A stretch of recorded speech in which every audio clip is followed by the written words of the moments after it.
friends, today we'll talk about how to fix or how to solve the problem of Discord problem on the application of Discord. We go to settings.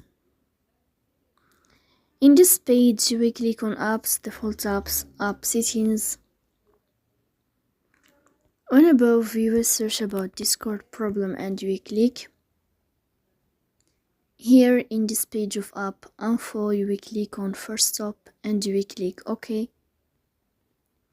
Here you will enter to the window of storage.